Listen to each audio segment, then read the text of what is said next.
create a new sensibility and a new rationality to create a new reality. That's in the section titled "A Biological Foundation for Socialism" in that essay, by the way. So we have to interject new values into people. And it's hard to interject new values into stupid old people.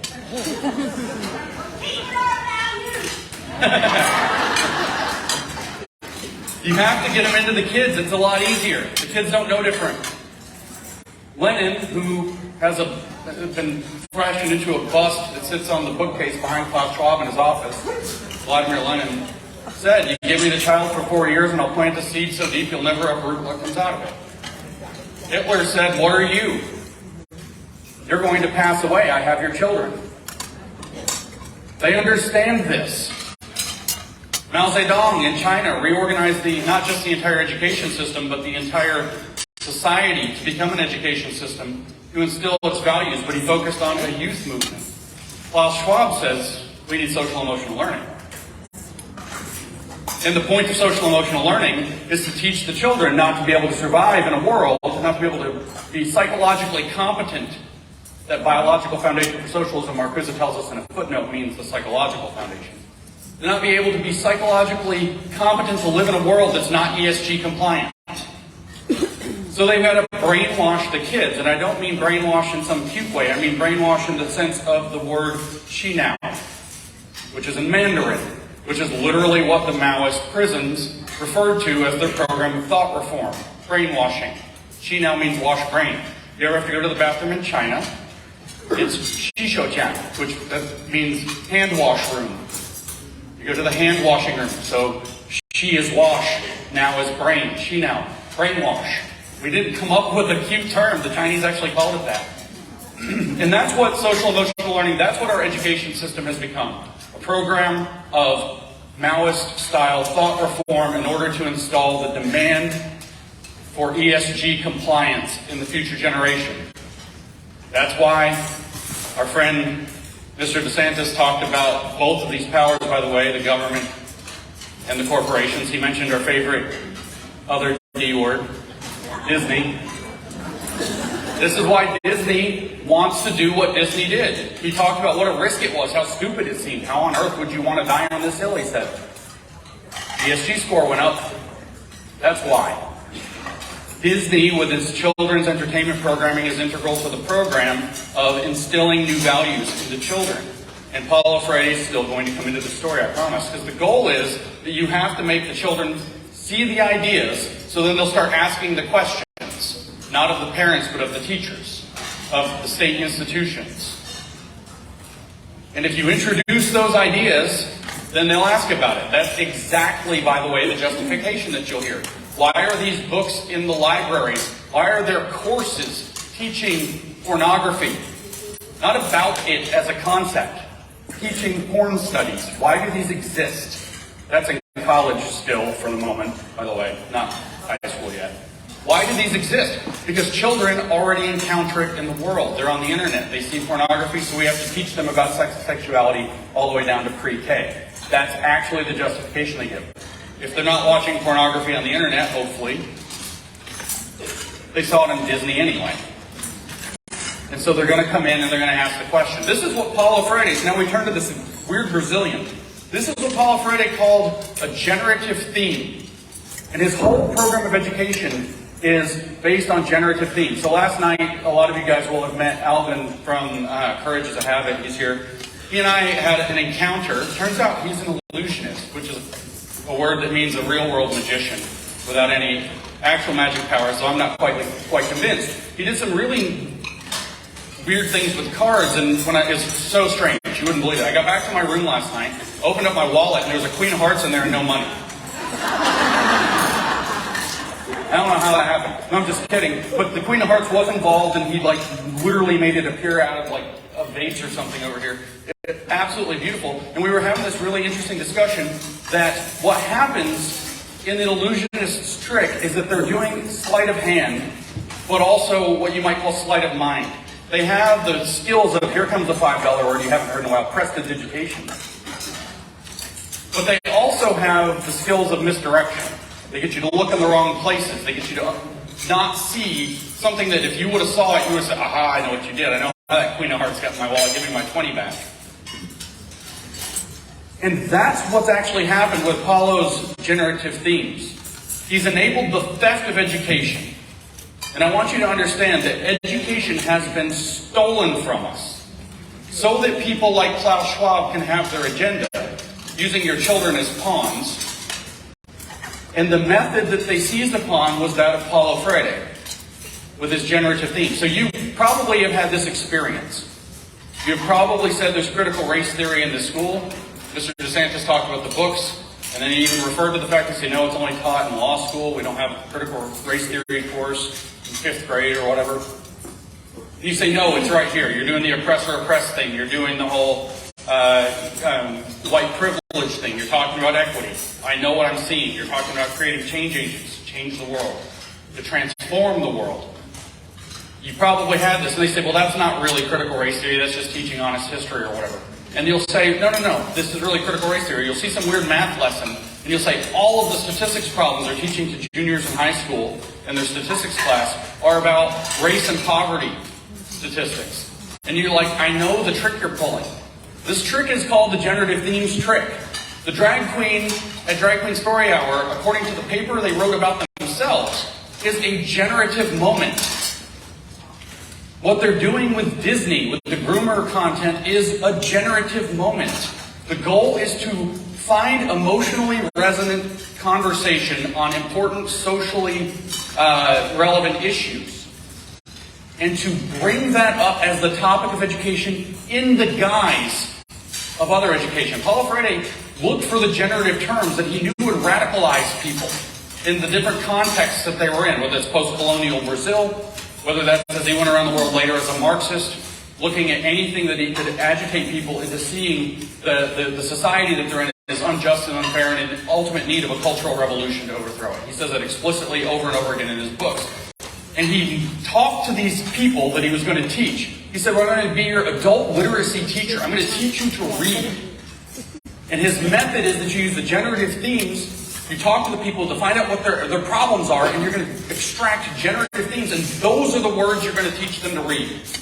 So if it's slum, suffering, starvation, exploitation, whatever it happens to be, those are the words you're going to select to teach them to read on the basis that they turn out to be A, culturally relevant to their situation, and B, engaging.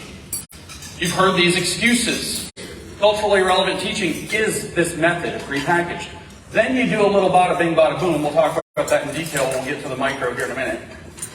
And on the other side, you reconnect the people to the vision that you have implanted them about their situation.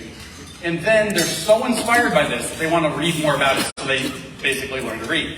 Although in experiment, it doesn't work. When you take this, say there's an experiment done in 2007, they took this to Nigeria to see what would happen. I would love to read it to you if I had it in front of me. You'll listen to the podcast. Turns out it didn't work. By the time that they had engaged the people with the words that made them upset, they just became upset. They said that the students became emotional wrecks. All they did is scream for change, change, change. They accused the people that were there to teach them of being part of the system that was exploiting them. And they said that they didn't even see the purpose in learning to read any longer. And so you wonder why the kids are all learning to be activists and don't even see the point of wanting to learn academic mastery. It's because that's what the Freirean method is designed to create. And so the way that this works is you data mine your subjects. Yep. Maybe it's with surveys today. They have high-tech iPads, so you don't have to go talk to them. Did you get an entree, ma'am? Or you talk to them. No. Or you give provocative material like a book in the library that they can go see for themselves and ask a question. Or you give them provocative material in the sense that you have a drag queen come and read them a story. And there's an academic paper about that, and the last sentence of that paper is that their objective with Drag Queen Story Hour, by the way, in their own words, is to leave a trail of glitter in the carpet that will never come out. Yep. Yep. That's exactly what they say their objective is. To leave a trail of glitter in the carpet, that's your kids, that will never come out. We all know how hard it is to get glitter out of anything. Yes. Yes. So you agitate to get these ideas, or you data mine to get these ideas. They're surveying your kids relentlessly to get them. This should look very familiar. Then you feed them back in emotionally provocative ways in order to stimulate political conversation in the guise of a different lesson. That's the theft of education. That's the magic trick, where all of a sudden the 8 of hearts became the Queen of hearts. You thought it was a math lesson, and it's a politics lesson. See, because Paul Friday said that the point of education is actually not to teach people to read, it's to read their political context. Academic mastery is secondary, he says, as a fundamental human right to learning to read the political context, to becoming politically literate. In fact, true literacy means political literacy, and for a Marxist, political literacy means seeing the thing in the Marxist way. So the goal is to use every subject. This is why it's so hard to get these subjects out of the schools. This is why laws being passed are necessary but clumsy. Is because they are going to present critical race theory through Ruby Bridges and statistics lessons. You're going to present the sexuality stuff through just these conversations that just happen to come up. Well, I just happened to mention, my dating life, and then the kids wanted to know all about it. And they just happened to mention it, and it just happened to come up. And then we read a book about it, and then they had more questions. Maybe they wanted to find out about what it's like to be a drag queen. The Drag Queen Story Hour paper says that's one of the objectives that they have, is to get them to want to find out what that's like. With the deeper objective of getting them to question the idea of sex, gender, sexuality completely at its fundamental levels. To complicate those ideas. To question the idea that our society was founded to be for everybody. That maybe it wasn't. Maybe it was racially biased. Maybe it was sexually biased. Maybe it was biased in terms of gender identity, which obviously Thomas Jefferson had never thought about, because it exists for like 50 years. After a weirdo pedophile named John Money made it up. The point is to turn your regular curriculum into a politics curriculum. And when you see the magic trick, this is what Alvin and I talked about last night, it's not magic anymore. In fact, it's just kind of technical and a little bit boring. So for me, we ended our conversation with, I don't want to see how you did it. He wasn't going to tell me anyway, obviously, but I don't want to see it. I wanted to keep the magic, but I'm an adult and can make that decision. If I'm a child, I can't. And that's what they're doing. And that's why they're targeting the children. And the goal of bringing this stuff in is to agitate, is to create chaos, is to create division, and is to create, as you've heard if you've listened to my Groomer Schools podcast or listened to about any of my talks this year, a funnel that pushes kids into the sex, gender, sexuality identities overwhelmingly. Critical race theory is like 5% of the problem. Queer theory is like 45% of the problem. It's that much bigger.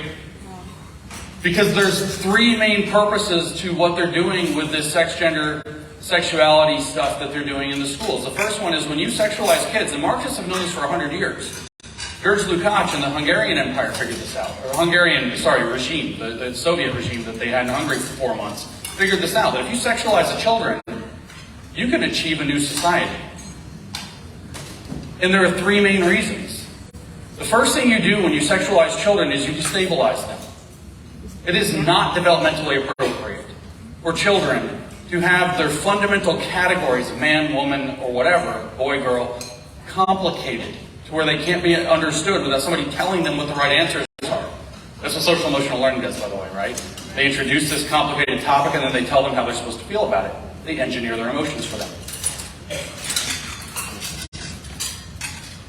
You are destabilizing the children because they become moldable entities that you can shape into whatever purposes you want, like becoming change agents and activists when they decide that the world that they inhabit is fundamentally unfair to them or people that they've been brought up to esteem. Secondly, you get them to sever the ties to their family. You make your kid a little sexual weirdo, they come home, they talk to mom, it's you, and you're like, what? I don't want you to talk, what? And it's, Mom, you don't understand me. You don't know. Things are different. It used to be different. Everything was oppressive because that's the word the school used to describe how things used to be like 15 minutes ago. According to Paulo Freire, whatever actually is now is already oppressive. He says you actually cannot know the thing you want to implement because you'll impose it on people, and that's right wing.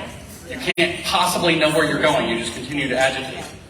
So what you do is you destabilize the individual and you get them to cut off from their family, but they're also going to cut off from their faith.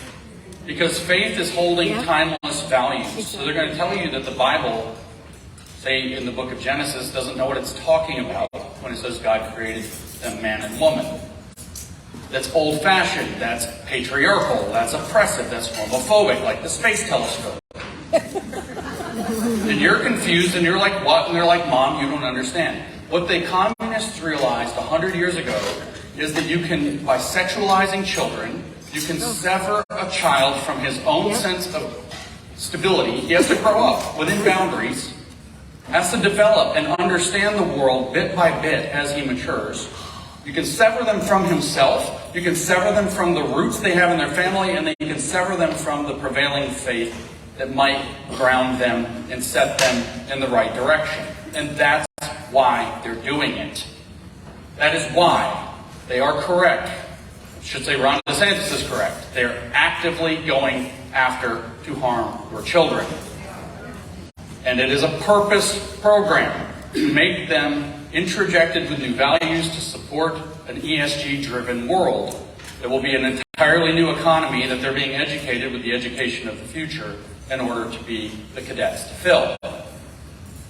That's actually what's happening. And education has been stolen from you by this generative themes method. So what you can do when you understand what this generative themes method is first of all, you're going to see, if you look at anything in education, you're going to see the word generative all over the place.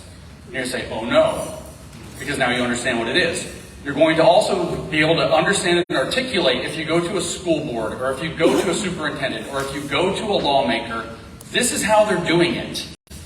You're not going to go find, like, the critical race theory primer in most books, unless you're in California. Apparently they're literally making high school students read it there now. Oh my God. You're probably not going to find it. What you're going to find is some book that's being used inappropriately to generate the theme to have the discussion. And so what that requires is not even just curriculum transparency, but some means of checking up and seeing what the teacher's actually doing with the curriculum when they bring it up in class. What kinds of classroom conversations are happening? What kinds of conversations are inappropriate? Should we be talking about our personal relationships as teachers with children like they're your buddies? No, absolutely not. And so these are the kinds of things that you have to understand, because what Freire said is that this is what you have to do for education. You have to get inside, you have to get the context that they are in, you have to find specifically emotionally and socially relevant words and terms to their lives that will evoke a response when fed to them, and then you feed them back to them in a mode. You ever hear that word, problematic? Turns out his stages after that are you give them back the ideas that you mined from them in data mining. Once you give them back to them, you then, they give them in codified form. You begin to decodify. You take the code written out of them so they can understand that thing. And the first thing is you teach them to read it through a lens of oppression. The second thing you do is you teach them to problematize the society that allows that to occur. And the third thing you do is you bring that back to make it personal so they find themselves as the person who experiences that form of oppression. That's the system. Now, I want to read something to you, actually. I haven't read anything in a talk in a long time, and hopefully I'll find it very quickly. I took a screenshot so I wouldn't lose it. So I'm just going to read I'm going to read this paragraph to you, and then I'll tell you what it is afterwards. It says, it's about two guys. Neither of these men had himself initiated the drama. Indeed, at first both had resisted it and tried to remain quite outside of it. But their environment did not permit any sidestepping. It's almost like they're a captive audience, like in school. They were forced to participate, drawn into the forces around them until they themselves began to feel the need to confess and reform.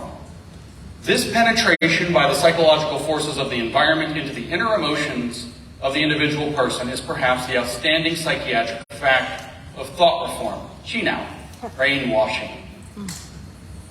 The milieu began to bear upon the prisoner a series of overwhelming pressures, at the same time allowing them only a very limited set of alternatives for adapting to those pressures.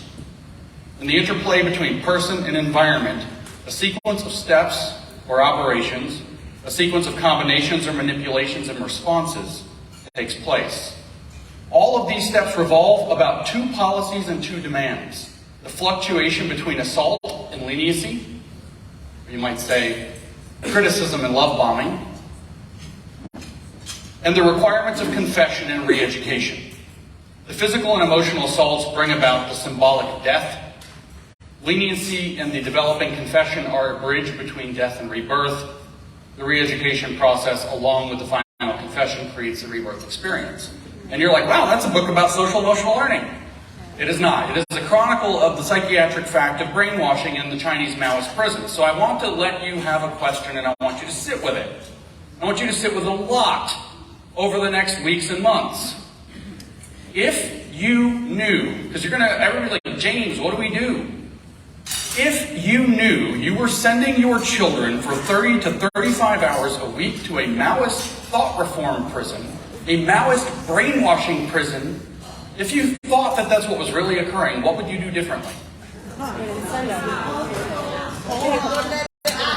The answer to that question, whatever it is for you, is the answer to James, what should we do? Because under social emotional learning, and this is what you must understand. Under social emotional learning, you are sending your children to a thought reform program embedded into the curriculum, the existing curriculum of the education. The goal with social emotional learning, as it has evolved from a personal responsibility model, this is another talk, to a participatory civics model, into now what they call a transformative model, has also evolved from intervening with individual identified targeted interventions with children who had demonstrated problems, to bringing it in as a curricular element, to what they now call systemic social emotional learning, which is infusing it into every aspect of not just the school, but ideally the life experience of the children. Every class, math class, taught through social emotional learning. History class, social emotional learning. Football coach, social emotional learning. Klaus Schwab, in his 2016 white paper about the future of education, says they're even piloting in France a program where they teach nurses social emotional learning, specifically to go work with pregnant mothers, to teach them to start social emotional learning their children from birth. And that's the direction that they want this to go. Social emotional learning everywhere, all the time, every age, every possible curricular piece that you can have. So what they're doing is they're stealing the curriculum and infusing something new into it so that it does something different. They're taking the literacy lesson and making it a political literacy lesson. They're taking the numeracy lesson and making it a political numeracy lesson. And your kids are not going to learn to read and write. Our favorite twerker on the internet, and the state senator in Rhode Island, Tara Mack, recently bragged about, after the shooting in Texas, bragged about how she got hundreds of students to go lie down on the service she participated in. Probably the teachers got them to do it. Go lie down on a die-in on the steps of the Providence, Rhode Island State House. And she says, when are we going to have whatever gun policies that she wants as a communist? And then she gets pointed out, however, immediately thereafter, that in Providence, only 6% of the children can do math at grade level, and only 14% of the children can read. They can't read, they can't do math. I'm sure they're historically completely ignorant. They don't know what American civics are because they think laying on the State House steps is how you make change. And yet they know how to be political activists, and they know that right now, whatever the thing is in the news is the thing they have to go take action on. And that's the model that they have. That's why when this space telescope goes out and takes a picture, they say it's homophobic immediately. They don't know what else to do. It's the only thing they know how to do. They have no other context. Exactly. So this is how education has been stolen, and the purpose is to fuel a gigantic public-private partnership between corporate and state power so that they have absolute control, not necessarily over you. What are you? You will pass away. We have your children. Again, to paraphrase Adolf. And whose mold they're operating. So what do? First of all, take hope. Don't freak out. Breathe, Mom. We just saw Casey DeSantis sit here and do what moms do, which was to deliver a crazy, on-point, perfectly concentrated, not a blip, better than I can talk message while handling the 5-year-olds with the other hand.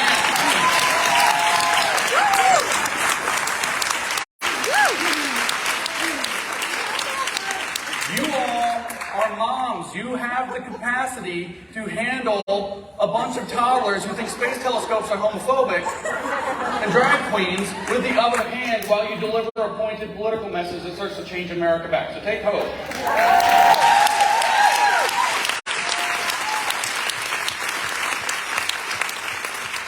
But what you have to do is you have to understand what you're working with, what you're up against. You have to understand that you, whether public or private, except in rare cases with private schools, are sending your children to Maoist thought reform prisons. And you have to ask yourself what you're going to do as a result. There are several answers I want you to keep in mind, and it's up to you what you do with them. Take them out. Work on deprogramming them every day. Make them immune to it so that they can flip it over when they grow up.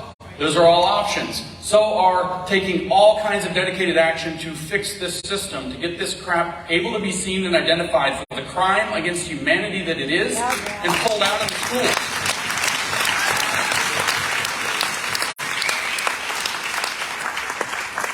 And like I said, you're war moms. You got this. Thank you for your time. Thank you for having me here.